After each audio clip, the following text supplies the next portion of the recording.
प्यारे साथियों, महेश गुरुजी की क्लास में आपका वेलकम है। देखिए, यदि आप अंग्रेजी लिखना सीखना चाहते हैं तो इसमें दो बात है। पहली बात ये हो सकता है कि आपने ठान रखा हो, जैसे कि हमारे इंडिया में ज्यादातर लोग ठानते हैं कि मैं जो भी लिखूंगा ना 100% करेक्ट लिखूंगा।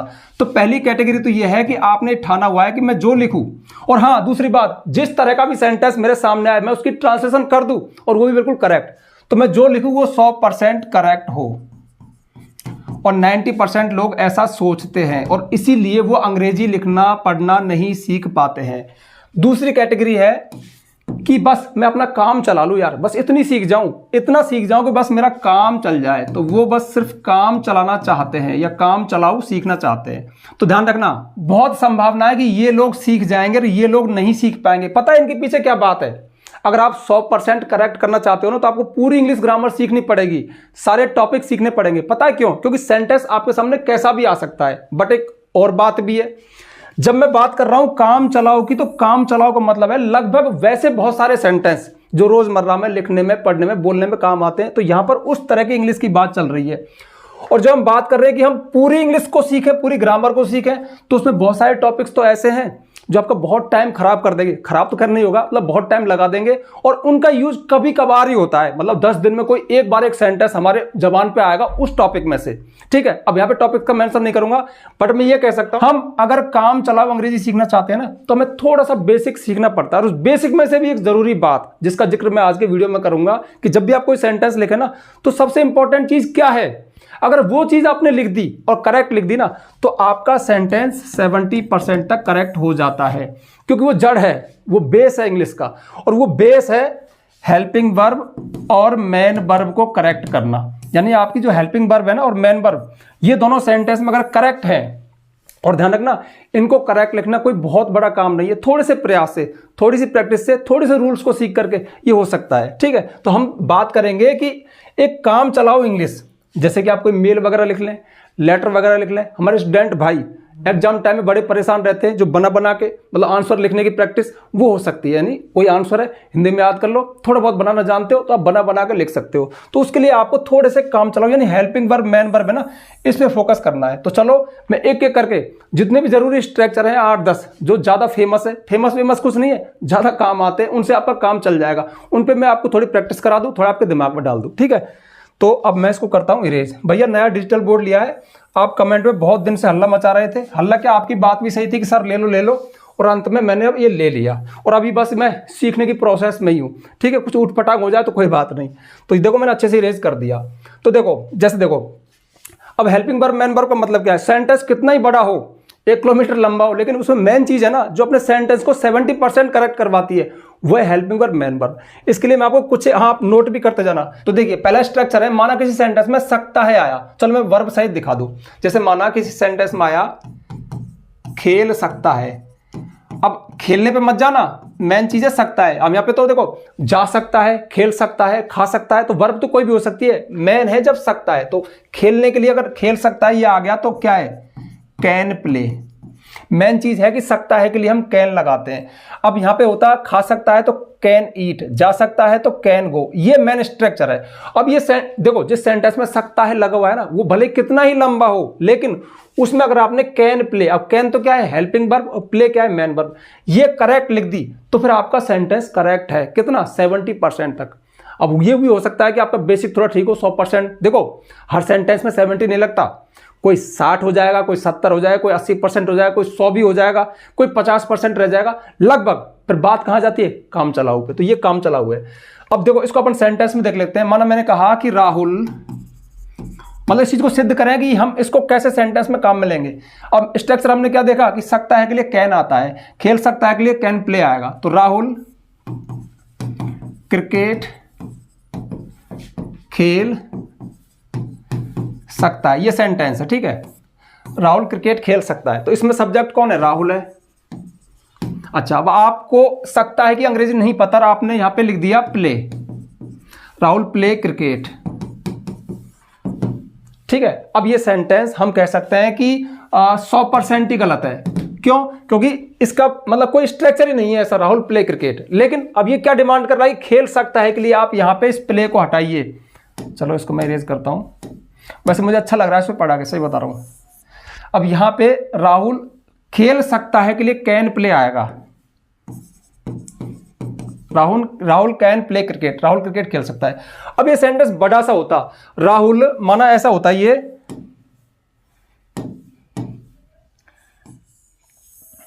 राहुल क्यों हटाया मैंने, मैं कह रहा हूं अभी सीखने में टाइम लगेगा। ये होता, अरे ये क्यों, हाँ, राहुल अपने मित्रों के साथ फुटबॉल खेल सकता है, ऐसा होता है। और बड़ा कर दिया मैंने, लिख देखो इसमें कितने सारे वर्ड है, लेकिन मेन चीज जो मेन चाबी है सेंटेंस को सही करने की, वो खेल सकता है। तो Rahul can play cricket with his friends, तो इसमें क्या आएगा, एक मिनट रुको, इसको वैसे ही कर लूं। अरे यार, हाँ हो गया क्या,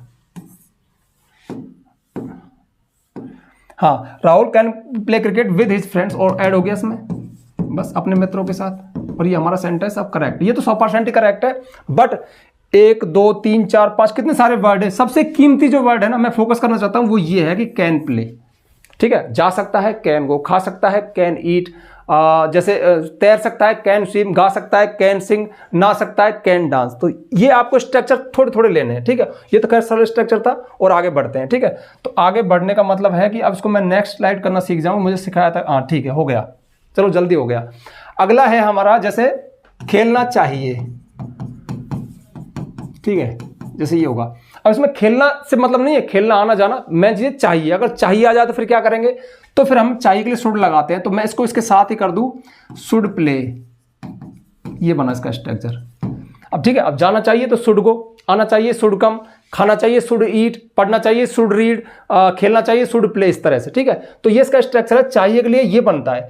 हाँ, हम इसको मस्ट से भी कर सकते हैं, अगर अति बाध्यता है, जरूर ही खेलना चाहिए। कोई देखो, एक तो काम करना चाहिए तो शुड लगा दो, लेकिन जरूर ही करना चाहिए इस भाव से बोला जाए। देखो, एक मेरे को तुम्हें जाना चाहिए, यू शुड गो, तुम्हें जाना ही चाहिए, जरूर जाना चाहिए, तो मस्ट का यूज करते हैं। मस्ट में ऑब्लिगेशन होती है, बात होती है, तो शुड से भी चल जाएगा, मस्ट चल जाएगा, लेकिन बोलचाल में लिखने में आप काम शुड से चल जाता है। मैं क्या कर रहा हूं, काम चलाओ की बात है।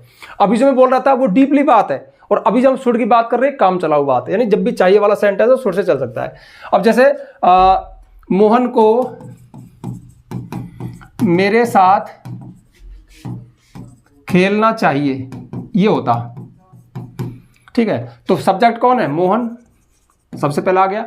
अब खेलना चाहिए के लिए क्या है, शुड प्ले, तो ये हो गया शुड प्ले, मेरे साथ विद मी, बस ये हो गया। तो ये हमारा दूसरा स्ट्रक्चर है कि खेलना चाहिए, चाहिए के लिए हम शुड का यूज करते हैं, बस ये बात आपको पकड़नी है। अब ये सेंटेंस बहुत बड़ा भी होता तो कोई खास बात नहीं है, शुड अगर आपने लगाया तो करेक्ट है, बस मैं इस बात पे फोकस करना चाहता हूं। ठीक है, तो ये हो गया, चलो इसको नेक्स्ट कर देते हैं। ठीक है, अगला है जैसे माना कि खेलता है, ये स्ट्रक्चर है, खेलता है। ठीक है, अब आता है, जाता है, खेलता है, कुछ भी है, मतलब ऐसा है कोई काम होता है, खेलता है, आता है, जाता है, खाता है, पीता है, या आती है, जाती है, खाती है, इस तरह से हो, तो इस पर इसके लिए प्लेज आएगा। क्या आएगा, प्लेज, यानी वर्ब में एस लगा दो। अब देखो, दिख रहा है क्या यार, चलो ठीक है, दिख रहा होगा, मतलब चलो इसको नीचे ले लेते हैं ना, मुझे भी थोड़ा सा काम सीखने का मौका मिल जाएगा ना। पता है, आधा ध्यान तो आज पढ़ाने पे और आधा ध्यान सीखने पे, मतलब मेरा दिमाग डाइवर्ट है आज। ठीक है, पर ठीक है, सीखेंगे ना। क्या था, खेलता है, यहाँ ले लेते हैं इसको, खेलता है, तो ये क्या हो गया, प्लेज। अब देखो यहां पे थोड़ा चक्कर है, अगर मैं होता खेलता हूं और खेलते हैं, मतलब ज्यादा होते, आई होता, वी होता, यू होता, तो फिर प्ले आता, प्लेज नहीं आता, लेकिन ज्यादा फेमस ये कि प्लेज। ठीक है, चलो लिख देते हैं, यहां पे होता खेलता हूं, खेलता हूं, तो फिर सिर्फ प्ले, ये प्रेजेंट इंडिफरेंस है, बस थोड़ा ध्यान रखना। खेलता है, खेलती है, या कोई एक व्यक्ति है तो प्लेज आएगा, मतलब जैसे प्लेज, गोज, इस तरह से वर्ब में एस लगेगा। और अगर खेलता हूं, खेलते हैं, इस तरह से हो तो फिर प्ले ही आएगा। अब इसको सेंटेंस में देख लो, जैसे रमेश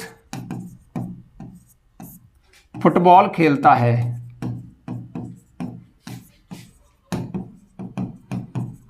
ठीक है, तो सब्जेक्ट कौन है हमारा, रमेश। अब देखो फुटबॉल खेलता है, एक तो फुटबॉल एक खेलता है, मेन चीज क्या है, खेलता है। अब इसकी आपने यहां पे लगाया प्लेस, फुटबॉल। अब ये हमारा सेंटेंस 100% करेक्ट है, आपका काम चल रहा है। तो आपको पकड़ने वाली बात क्या है कि जब भी खेलता है, आता है, जाता है, इस तरह से हो तो फिर वर्ब में एस लगता है, लेकिन वही चीज हो और बस वो ज्यादा के साथ हो, खेलता हूं, खेलते हैं, इस तरह से हो तो सिर्फ प्ले। अब यहाँ पे वर्ब आप कोई भी ऐड कर सकते हो, मतलब सबके साथ ये रूल फॉलो होगा। जैसे मैं आपको अंग्रेजी पढ़ाता हूं तो teaches, sorry I teach you English, ठीक है। हम सुबह घूमने जाते हैं, मैं खाना खाता हूं, वे ये करते हैं, वह खाना पकाती है, जो भी सेंटेंस तायतीय वाले हों उनमें ये स्ट्रक्चर काम में आता है, ठीक है। अब ज्यादा डीपली नहीं जाएंगे हम, ज्यादा डीपली क्या होता है, इसका नेगेटिव इंट्रोगेटिव बनाए तो हेल्पिंग वर्ब डू डज लगाएं। लेकिन अब मैं क्या कर रहा हूं, हमारा फोकस क्या है कि ज्यादा पॉपुलर काम आने वाले हम नेगेटिव इंट्रोगेटिव कब बोलते हैं और ऐसे सेंटेंस ज्यादा बोलते हैं, मतलब मैं खेलता हूं ऐसे ज्यादा बोलते हैं, मैं नहीं खेलता हूं ऐसे कम बोलते हैं, इसलिए हमारा थोड़ा बेसिक कॉन्सेप्ट है ये, ठीक है। तो ये हो गया हमारा अगला।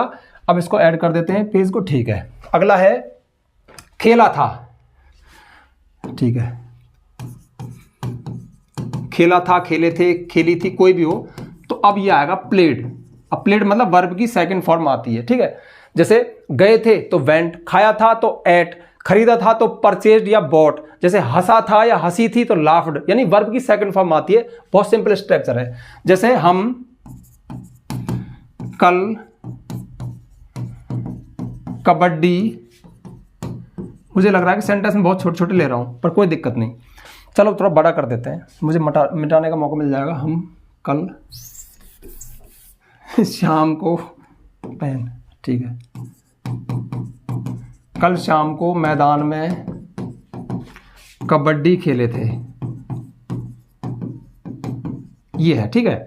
हम कल शाम को मैदान में कबड्डी खेले थे। अब देखो इसमें कितने सारे वर्ड है, लेकिन मेन चाबी कहां है जो 70% करेक्ट करवाती है, जो सामने वाले को एहसास करवा देती है कि इंग्लिश जानता है, वो यहां है कि अगर आपने खेले थे कि अंग्रेजी सही लिखी, और वो हम सीख गए, खेला था, खेले थे, खेली थी। इसमें सब्जेक्ट का चक्कर नहीं है, पास्ट में कोई भी सब्जेक्ट हो वर्ब की सेकंड फॉर्म आएगी, यानी एस वाला चक्कर नहीं है, ठीक है। तो इसमें क्या आएगा,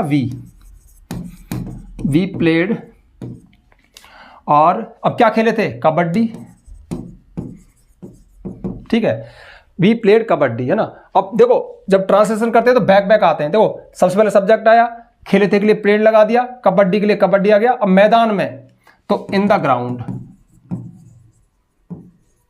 शाम को इन द इवनिंग, थोड़ा ठीक नहीं लिख रहा हूं क्या मैं, अभी इसका अभ्यास होना पड़ेगा ना, इन द इवनिंग, बस ये हो गया। अब कोई भी हो, हम गए थे तो वेंट, हम शाम को मतलब मैदान में गए थे तो वेंट आ जाएगा, खाया था तो एट आ जाएगा, मतलब वर्ब की सेकंड फॉर्म आ जाएगी। बहुत बेसिक कॉन्सेप्ट है, बस आपको इस पे काम करना है, बस ये चीज पकड़नी है और सेंटेंस आपको बना देने हैं।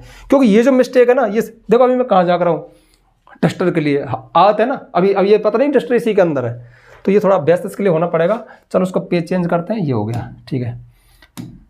चलो एक बैकग्राउंड चेंज करके देख लें क्या, आप भी क्या हो गए सर बहुत भावुक हो रहे हैं। अरे भावुक क्या यार, सबके पास था, मेरे पास नहीं था, ये ठीक है, या फिर ये, चलो ये लेते हैं, ओके ठीक है। अब अगला है हमारा, जैसे कि खेलेगा, ये होता खेलेगा, आएगा, ऊपर लग गया क्या, खेलेगा, मतलब ये स्ट्रक्चर है, खेलेगा, आएगा, जाएगा, मतलब गागी के लगाओ तो बहुत सिंपल है। इसमें तो बहुत ही ज्यादा सिंपल है, इसमें आप कर दो विल प्ले, ठीक है। जाएगा विल गो, आएगा विल कम, खाएगा विल ईट, पकाएगा विल कुक, लिखेगा विल राइट, पढ़ेगा विल रीड, इस तरह से, ठीक है। मुझे लग रहा है कि मैंने जो ये बैकग्राउंड है थोड़ा सा आपको सही विजिबल नहीं हो रहा। अभी हमारे इस रूम में थोड़ी लाइटिंग की भी कमी है, ठीक है, ये तो शायद पहले ही था, हाँ ये लेते हैं अब, ये ठीक रहेगा। इसमें थोड़ी लाइटिंग की कमी है अभी, क्योंकि लाइट जितनी होनी चाहिए उतनी है नहीं, अभी काम चल रहा है। विल प्ले, तो जैसे माना अशोक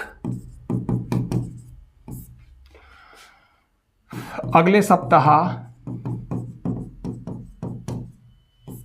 एक मैच खेलेगा, माना इस तरह से होता, तो सब्जेक्ट कौन है, अशोक, ठीक है।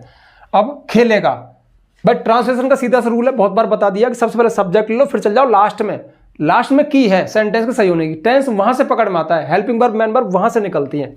अंतिम वर्ड या अंतिम एक दो वर्ड भी हो सकते हैं, जैसे जा रहा है तो 3 वर्ड हो गए। तो खेलेगा मतलब विल प्ले। अब क्या खेलेगा, अ मैच। कब खेलेगा, अगले सप्ताह, नेक्स्ट स्पीक। आप एक बात नोट कर रहे हो क्या, इंग्लिश लिखने का तरीका क्या है, सब्जेक्ट सबसे पहले लो, फिर लास्ट में हेल्पिंग वर्ब मैन वर्ब, मतलब कि यहाँ पे है विल प्ले, उसके बाद में एक मैच ये आया, मतलब उल्टा उल्टा आते हैं, खेलेगा फिर एक मैच फिर अगले सप्ताह, तो एक मैच की आई फिर उसके बाद अगले सप्ताह, मतलब बैक बैक बैक बैक आते हैं सब्जेक्ट को छोड़ करके। ठीक है, तो ये हो गया हमारा फ्यूचर। अब और स्ट्रक्चर देख लो आप, अगला स्ट्रक्चर अपन ले लेते हैं, जैसे माना खेल रहा है, खेल रहा है, ठीक है। अब यहां पे देखो खेल रहा है, आ रहा है जा रहा है, कुछ भी कर रहा है, मतलब कोई काम हो रहा है, तो फिर इसके लिए इज प्लेइंग। अब यहां पे थोड़ा ध्यान देना,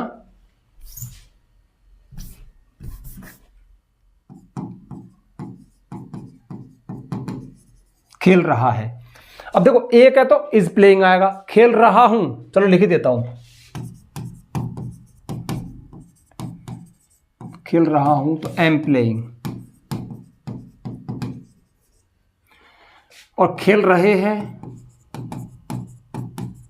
ये आ जाए तो फिर आर प्लेइंग। बस ये थोड़ा ध्यान रखना, सब्जेक्ट का चक्कर है, ही सीट नेम के साथ इज प्लेइंग आता है, और आई के साथ एम प्लेइंग आता है, और वी यू दे के साथ आर प्लेइंग आता है। बहुत ही सिंपल है, वे खेल रहे हैं, वे इस समय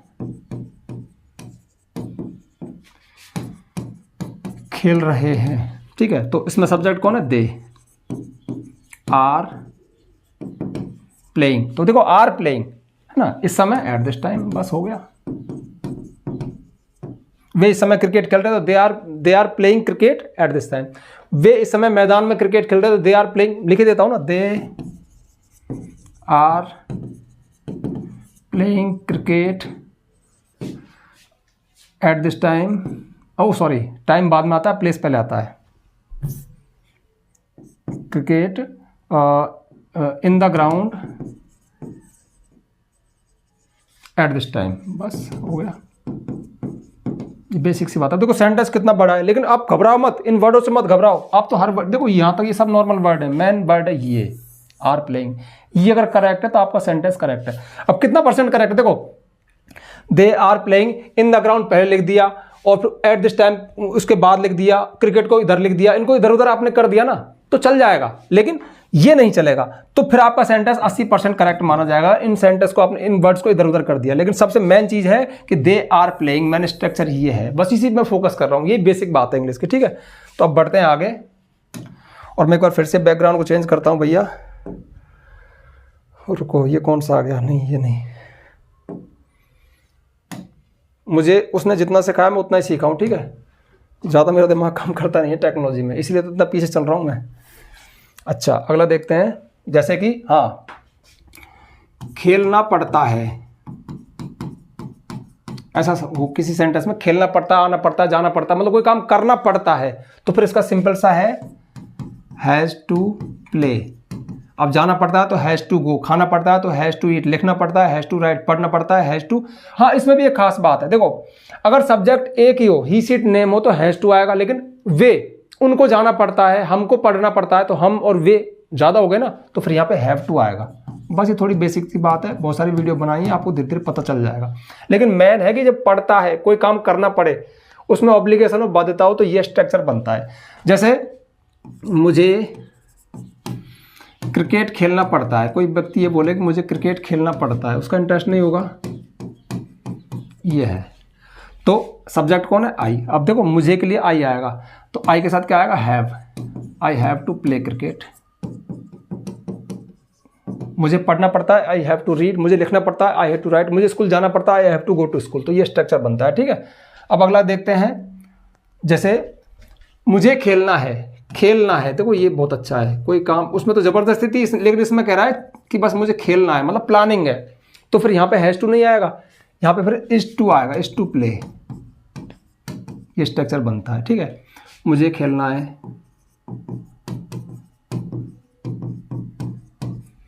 तो आई एम टू प्ले, बस ये हो गया स्ट्रक्चर।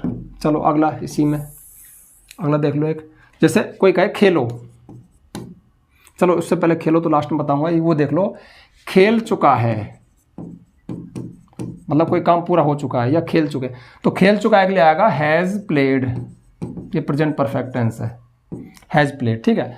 लेकिन इसमें भी दो बात है, एक ही ये खेल चुका है या खेल चुकी है तो फिर हैज प्लेड आएगा, लेकिन खेल चुके हैं, हम खेल चुके हैं, वे खेल चुके हैं लड़के, तो फिर हैव आएगा, मतलब ज़्यादा के साथ हैव आएगा, हैव प्लेड। ये प्रेजेंट परफेक्ट टेंस है, ये भी बहुत यूज़ में होता है और मैं आपको वही चीज़ें बता रहा हूँ जो ज़्यादा यूज़ किए हैं।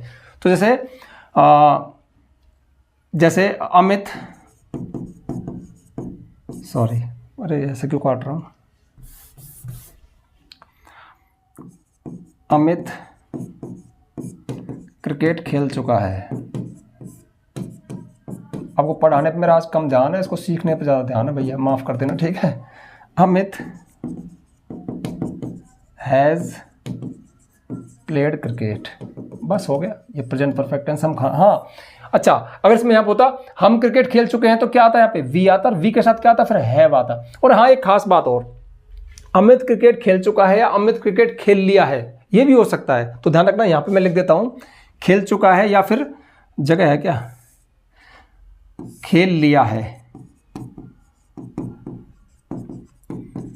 मतलब कोई काम पूरा हो जाना चाहिए, इसको चुका चुकी से बोलो आइए। जैसे मैं चाय पी चुका हूं, मैंने चाय पी ली है, मैं खाना खा चुका हूं, मैंने खाना खा लिया है। अमित खेल चुका है, अमित खेल लिया है, ये होता तब भी ये स्ट्रक्चर है। भाव है कि काम पूरा होना चाहिए, कोई काम हो गया है या हो चुका है, एक ही बात है, ठीक है। तो ये हो गया हमारे स्ट्रक्चर। अब बढ़ते हैं आगे, देखो एक ये देख लो, हम कई बार बोलते हैं खेलो, मतलब कोई काम करने के लिए कहें तो फिर आएगा प्ले, ठीक है, आदेश हो गया, प्ले में लगा दो फुल स्टॉप, मतलब सेंटेंस बन गया, मतलब कोई काम करने का आदेश। जैसे आओ, जाओ, खेलो, लिखो, पढ़ो, तो ऐसे सेंटेंस इंपेरेटिव सेंटेंस होते हैं, ये वर्ब से शुरू होते हैं। अब ये सेंटेंस ऐसा होता क्रिकेट खेलो, तो ध्यान रखना पहले प्ले ही आएगा, प्ले क्रिकेट, इस तरह से, ठीक है। जैसे जाओ तो गो, बाहर जाओ गो आउट, आओ कम, इधर आओ कम एयर, इस तरह से। तो ये इंपेरेटिव सेंटेंस है, तो ये हो गया। अब ये जितने भी स्ट्रक्चर मैंने आपको बताया था ना, ये बहुत ही बेसिक स्ट्रक्चर थे, मतलब इन पे थोड़ा सा आप काम करना, शुरुआत इनसे करना, फिर धीरे धीरे जब सेंटेंस बड़े होंगे तो क्लॉजेज के पास जाओगे, फ्रेजेस के पास जाओगे, सिंपल सेंटेंस, कंपाउंड, कॉम्प्लेक्स, बहुत सारी चीजें हैं, मतलब बहुत सारी ग्रामर है, ठीक है, जेरंड है, इन्फिनेटिव है, मतलब बहुत सारी चीजें मिलकर के इंग्लिश को कंप्लीट करती हैं, तब जाके हम कह सकते हैं कि हाँ अब कैसा भी सेंटेंस मेरे सामने आ जाए। फिर सेंटेंस के टाइप्स होते हैं, सेंटेंस इंपेरेटिव होते हैं, इंट्रोगेटिव होते हैं। अभी जो मैं स्ट्रक्चर बता रहा हूँ ना, ये अगर इंट्रोगेटिव सेंटेंस है तो उसमें हेल्पिंग वर्ब पहले आएगी, अगर WH वर्ड है तो वो सबसे पहले आएगा, मतलब बहुत सारी चीजें हैं, वो सब सीखनी पड़ती है। लेकिन मैं फिर भी क्या कर रहा हूँ कि इन जो मैंने स्ट्रक्चर बताए ना, अनुभव से बता रहा हूँ इस बात को, बहुत साल पढ़ा है तो अनुभव है कि लगभग बहुत सारे सामान्य रोजमर्रा के सेंटेंस, यदि आप स्टूडेंट है तो आप अगर सेंटेंस बना के लिख रहे हो, कोई मेल तो आपका काम चल जाता है, मतलब आप कह सकते हो हाँ यार मेरे पास कुछ तो है जिससे मेरा सेंटेंस काफी हद तक करेक्ट हो सकता है, 70% तक करेक्ट हो सकता है। तो ये सारी बातें थी, ठीक है। तो भैया ये था। हाँ, अपने कोर्स की और बात बता दूं, जैसे हर वीडियो में बताता हूं, यदि आपको हमारे द्वारा पढ़ाई गई इंग्लिश ग्रामर पसंद है, समझ में आती है, कॉन्फिडेंस आता है कि हम अंग्रेजी सीख सकते हैं, और आपको सारी इंग्लिश ग्रामर सीक्वेंस में चाहिए, सीरियल से चाहिए, तो ये चीज़ अवेलेबल है। आप प्ले स्टोर पर जाइए, महेश गुरुजी एप्लीकेशन को डाउनलोड कीजिए, रजिस्टर कीजिए, उसके पेड कोर्स में आपको कंप्लीट इंग्लिश ग्रामर कोर्स मिलेगा, जिसमें हमने यही किया है, सारी इंग्लिश ग्रामर को सीक्वेंस से डाला है, 1 बाय 1 करके, साथ में PDF नोट्स भी है, यानी किसी टॉपिक का वीडियो में देख सकते हो और नोट्स में जाकर उसको पढ़ भी सकते हो, मतलब PDF में वो रिटर्न है, लिखा हुआ है नोट्स के रूप में, ठीक है। अब चूंकि एक्स्ट्रा मेहनत लगी, थोड़ी फीस है, आप चाहे तो परचेज कर सकते हैं, परचेज नहीं करना चाहते बिल्कुल मत करना, यूट्यूब पर आपका वेलकम है, यूट्यूब पे भी सारा कंटेंट है, बट बिखरा पड़ा है। हाँ, अब आपके मन में एक डाउट आ रहा होगा कि क्या यूट्यूब का ही कंटेंट वहां पे सीक्वेंस में डाल दिया, नहीं, वो सारा कंटेंट अलग से तैयार किया है। और हाँ, मैं फिर कह रहा हूँ, ना चाहो तो मत लेना, यूट्यूब पे फ्री है, सब कुछ अवेलेबल, लेकिन वहां पे सीक्वेंस है, थोड़ा डीप है, बेसिक टू एडवांस है, और यदि कोई कॉम्पिटिटिव एग्जाम का स्टूडेंट देख रहा है तो उसके लिए भी वो फायदेमंद है, ठीक है। तो अब जल्दी से वीडियो को लाइक कर दो, ज्यादा से ज्यादा शेयर करना, चैनल पर नया आया तो चैनल को सब्सक्राइब करना, बेल आइकन प्रेस करना, ताकि आपको आने वाले वीडियोस की नोटिफिकेशन मिल जाए। आज के लिए बस इतना ही, मिलते हैं नेक्स्ट वीडियो में नेक्स्ट टॉपिक के साथ, तब तक के लिए बाय। और हाँ, अभी मैं सीख रहा हूँ, अगले वीडियो में थोड़ा सा और इंप्रूव होगा, ठीक है, ओके बाय।